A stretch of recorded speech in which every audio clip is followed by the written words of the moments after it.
COVID-19 വ്യാപനത്തിനിടയിലും lockdown പ്രതിസന്ധികൾക്കിടയിലും അധികമാരും ശ്രദ്ധിക്കപ്പെടാതെ പോയ ഒരേ സ്വഭാവമുള്ള നിരവധി വാർത്തകളുണ്ടായിട്ടുണ്ട്. പറഞ്ഞു വരുന്നത് മക്കൾ ഉപേക്ഷിച്ചതുകൊണ്ടോ ആരും നോക്കാനില്ലാത്തതുകൊണ്ടോ അനാഥമായി പോയ നിരവധി വയോധികരെക്കുറിച്ചുള്ള കാര്യമാണ്.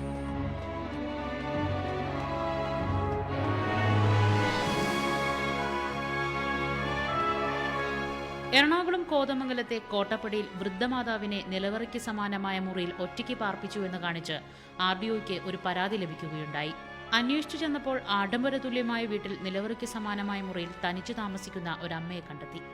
3 മക്കളുണ്ട് ഈ അമ്മയ്ക്ക്. 2 പെൺമക്കൾ വിദേശത്ത്. ഏക മകനൊപ്പമാണ് ഈ വീട്ടിൽ കഴിഞ്ഞിരുന്നത്. വീട്ടിനുള്ളിൽ സഞ്ചാര സ്വാതന്ത്ര്യമില്ലാതെ അടുക്കളയിലടക്കം പ്രധാന മുറികളിൽ പ്രവേശനം നിഷേധിച്ച മകൻ വീടിന്റെ മുകൾ നിരയിലേക്കുള്ള ചവിട്ടുപടികൾ അടച്ചുപൂട്ടി. മുറിക്കുള്ളിൽ താൽക്കാലികമായി ഭക്ഷണം പാകം ചെയ്യാൻ സൗകര്യമുണ്ടെങ്കിലും വെള്ളമെടുക്കുന്നതും പാത്രം കഴുകുന്നതും ഈ ശുചിമുറിയിൽ നിന്നാണ്. മകനും കുടുംബവും ഇപ്പോൾ എറണാകുളത്ത് മറ്റൊരിടത്താണ് താമസം. കോതമംഗലം തഹസീൽദാർ റേച്ചൽ വർഗീസ് പോലീസ് ഉദ്യോഗസ്ഥർക്കൊപ്പം വീട്ടിലെത്തി സ്ഥിതിഗതികൾ വിലയിരുത്തി. മകനുമായി ബന്ധപ്പെട്ടെങ്കിലും കാര്യങ്ങൾ നിയമപരമായും നീങ്ങട്ടെ എന്നായിരുന്നു മകന്റെ മറുപടി. വിഷയത്തിൽ സംസ്ഥാന വനിതാ കമ്മീഷൻ സ്വമേധയാ കേസെടുത്തു. കഴിഞ്ഞ ദിവസം വനിതാ കമ്മീഷൻ അധ്യക്ഷ ജോസഫൈനും കമ്മീഷനംഗം ഷിജി ശിവജിയും നേരിട്ടെത്തി. കോട്ടപ്പടി CIയോട് ഈ അമ്മയുടെ സംരക്ഷണവും സഞ്ചാര സ്വാതന്ത്ര്യവും ഉറപ്പുവരുത്തണമെന്നാവശ്യപ്പെട്ടാണ് കമ്മീഷൻ മടങ്ങിയത്.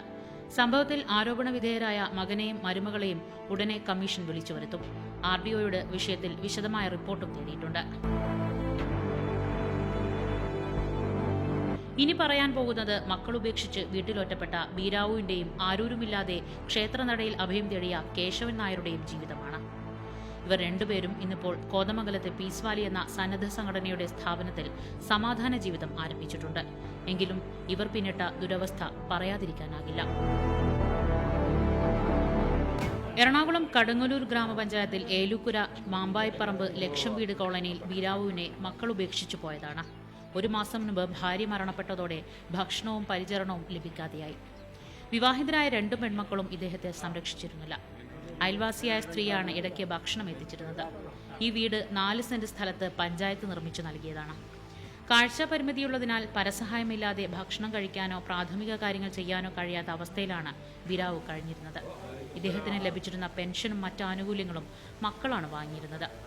പിതാവിന്റെ സംരക്ഷണം ഏറ്റെടുക്കാത്ത മക്കൾക്കെതിരെ മുതിർന്ന പൗരന്മാർക്കുള്ള സംരക്ഷണ നിയമപ്രകാരം നിയമ നടപടിയുമായി മുന്നോട്ടു പോകാനൊരുങ്ങുകയാണ് പീസ് വാലി ഭാരവാഹികൾ.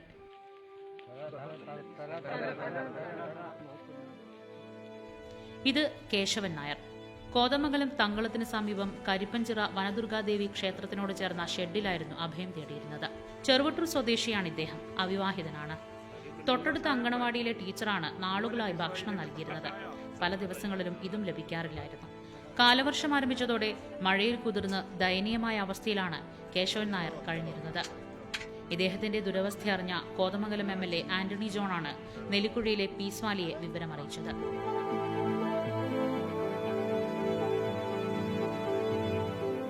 പീസ് വാലി ഉൾപ്പെടെ സമൂഹത്തിൽ പ്രവർത്തിക്കുന്ന നിരവധി സംഘടനകൾ ഇത്തരത്തിലുള്ളവരുടെ കണ്ണീരൊപ്പാൻ എത്താറുണ്ട്. പക്ഷേ ഇതാണോ ഈ പ്രശ്നങ്ങൾക്കുള്ള യഥാർത്ഥ പരിഹാരം? കേരളീയ പൊതുസമൂഹം വാർദ്ധക്യത്തെ നേരിടാൻ തയ്യാറെടുത്തിട്ടില്ല എന്നതാണ് യാഥാർത്ഥ്യം.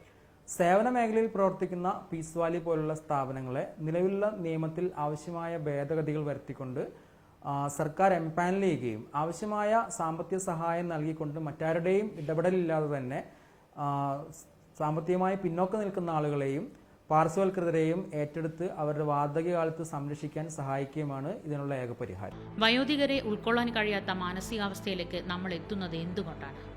നമ്മുടെ ജീവിതത്തിനെ കുറിച്ചുള്ള കാഴ്ചപ്പാട് മാറിപ്പോയിട്ടുണ്ട്. ജീവിതത്തിനെ കുറിച്ചുള്ള കാഴ്ചപ്പാടിൽ ഉപയോഗശൂന്യമായത് ഉപേക്ഷിക്കുക എന്നുള്ളൊരു ഡിസ്പോസിബിൾ കൾച്ചർ വന്നിട്ടുണ്ട്. അതിൻ്റെ പ്രതിഫലനം വൃദ്ധജനങ്ങളെ പരിപാലിക്കുന്നതിലും ചിലപ്പോൾ വന്നു പോകാം.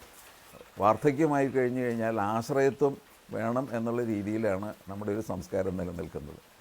ആ തരത്തിലുള്ള ഒരു ആശ്രയത്വത്തിൻ്റെ ഒരു സംസ്കാരം വെടിഞ്ഞ് ഒരു തലയ്ക്ക് ജീവനുണ്ടെങ്കിൽ എന്തെങ്കിലുമൊക്കെ ചെയ്തുകൊണ്ടിരിക്കുക, സ്വയമേ സാമൂഹികവൽക്കരണത്തിൻ്റെ വഴിയിലേക്ക് പോവുക, സ്വയം എന്തെങ്കിലും കാര്യങ്ങൾ വ്യാപൃതരാവുക, ഈ തരത്തിലുള്ളൊരു സംസ്കാരത്തിലേക്ക് വരേണ്ടി വരും.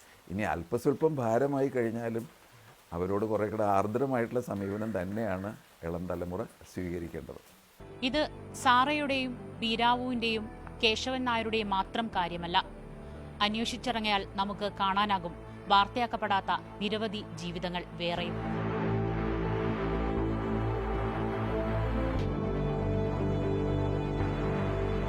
നോക്കാൻ ആൾക്കാരുണ്ടായിരുന്നു, പൈസ മാത്രം മതിയായിരുന്നു. അത് തീർന്നപ്പോൾ അവർ പുറത്താക്കി. അതിന് നമുക്ക് സങ്കടവും ഇല്ല, എവിടെയെങ്കിലും കിടക്കാനോ.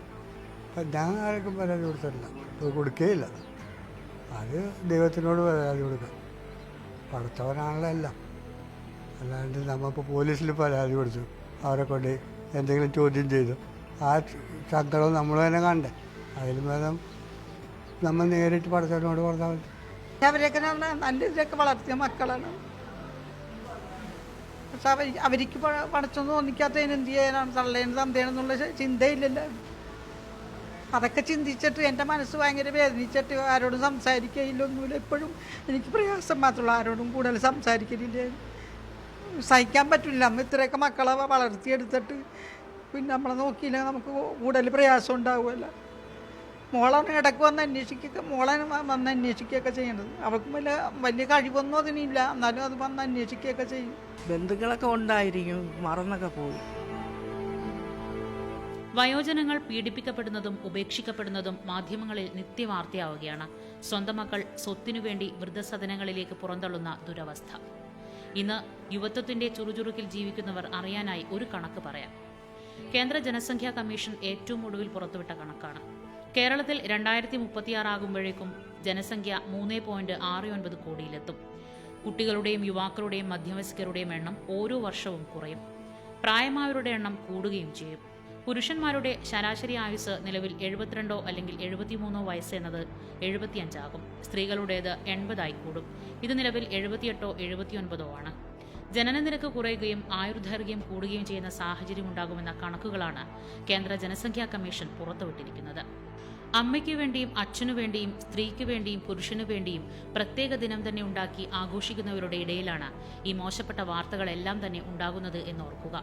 ഒരു കാലത്ത് കരുതലും കരുത്തുമായി മാറിയവരെ അവശരാകുമ്പോൾ മൂലക്കിരുത്തുകയും മുറിയിലിട്ട് പൂട്ടുകയും പറഞ്ഞു പറ്റിച്ച് കൂട്ടിക്കൊണ്ടുപോയി എവിടെയെങ്കിലും ഉപേക്ഷിക്കുകയും ചെയ്യുമ്പോൾ ഒരു കാര്യം മാത്രം ഓർത്താൽ നന്ന്, അടുത്ത ഊഴം നമുക്കാണെങ്കിലോ. ക്യാമറ പേഴ്സൺ മുഹമ്മദ് ബുനിയക്കൊപ്പം മൂസ്നാസോ, മീഡിയ 1, കൊച്ചി.